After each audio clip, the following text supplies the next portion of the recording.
Magandang gabi po sa lahat. Nandito naman po ako sa aking kusina. Ako po ay magluluto ng split pea soup na may halong lentils. Ayan, lentils. Ngayon, iginisa ko po muna sa mantika ang aking ham. At ito po ang aking ham. Naigisa ko na po siya. Ayan, medyo nag-brownie ng konti kasi yan ang kailangan. Pagkatapos, ito pong nasa aking kawali ay maglalagay po ako ng konting mantika at atin pong igisa ang celery at ang onions. Ito po, sandali lamang. Ito po ang celery at onion na ilalagay ko dito sa aking kaldero. Ayan. Marami-rami po kasi ang laki po ng aking kaldero. Kailangan po sapat ang ating ingredients. So, isusupay ko lamang ito hanggang sa ito ay mag-tenderize na ng konti.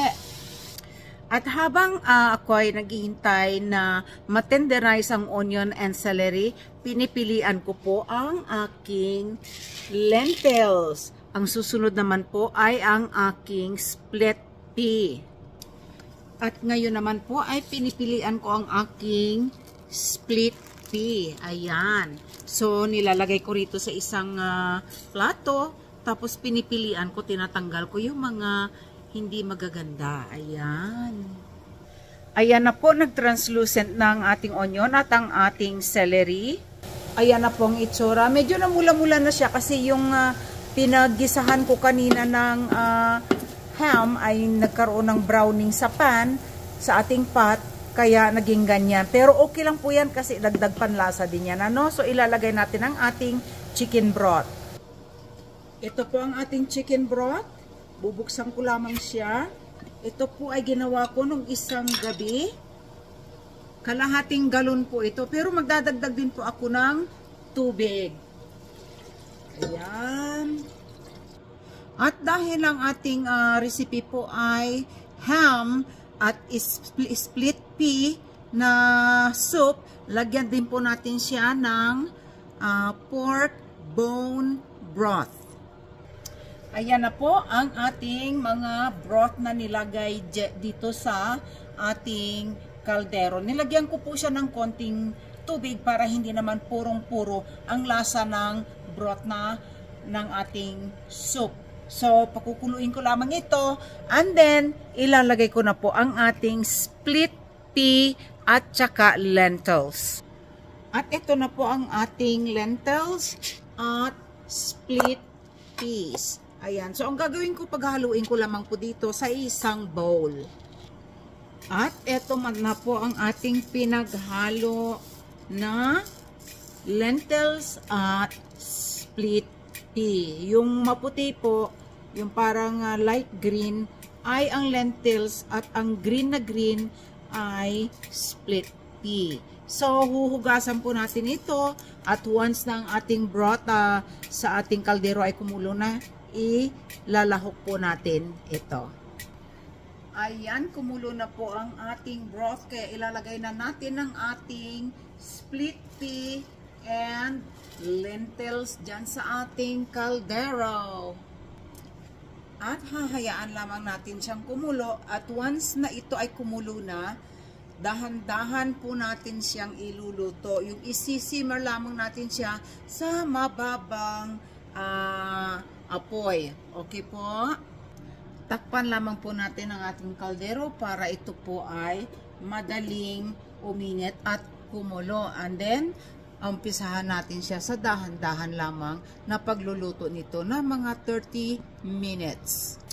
Ayan, kumukulo na po ang ating sabaw. Ngayon naman ay isisimmer natin. Dahan-dahan yung kanyang apoy. Habang ito ay sinisimmer ko, lalagyan natin siya ng thyme. Ayan, thyme. Konting thyme. At lalagyan natin siya ng mga 5 pirasong dahon ng laurel. At takpan po natin siya ulit nang meron lang a little bit of crack open sa gilid para hindi po umawas ito habang ito ay nag-iinin. Ngayon, habang ito ay nasa kalahatian na ng kanyang pag-simmer, sa kanyang pag-iinin, ilagay na po natin ang ating ham. Ayan. At eto na po, pagkatapos nating ilagay ang ating ham, halos very na po yan, loaded na po ng mga sangkap ang ating soup. Hintayin lamang natin na lumapot ng konti at ilagay po natin ang ating potatoes and carrots. Ayan po. Happy na naman ako. Marami na naman akong ikakanin. Lagyan po natin ng salt and pepper para po magkaroon na ng lasa habang ito ay nagsisimmer. Okay, so ito po ay medyo malapot-lapot na rin. Para mas mag-thicken po ito, gusto ko siyang dagdagan ng potatoes and carrots. Konti lang po para lang mas lalong manamis-namis at mas lalong medyo lumapot pa ang ating soup. So dagdagan ko po siya ng konting potatoes and carrots. Ayan, kukuha po ko ng konting carrot ay potato galing dyan sa aking bowl.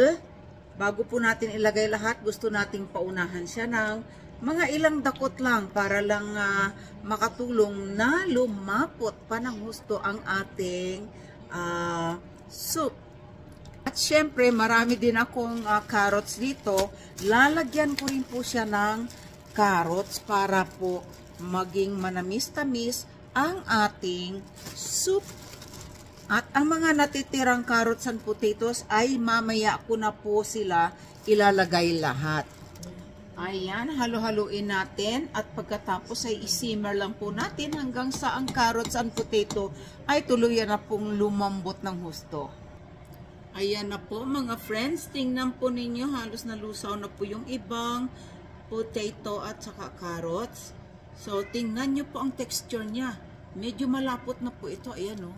Malapot-lapot na po. Ayan.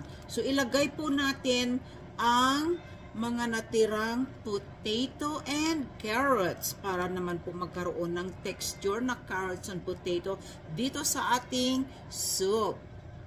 So, ito po ang ating ibang potato at ituloy lamang nating mag-simmer hanggang sa ang mga potato at carrots ay maluto ng tuluyan.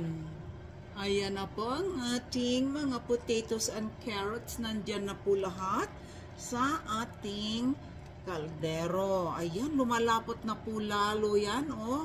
Lalo na pag naluto pa po ang mga natirang carrots and potatoes na ito ay lalo pa pong lalapot ito. Maraming salamat sa panonood. Ang tabayanan lamang po ang pinakahuling kabanata nitong ating pagluluto ng split pea soup. Maraming pong salamat!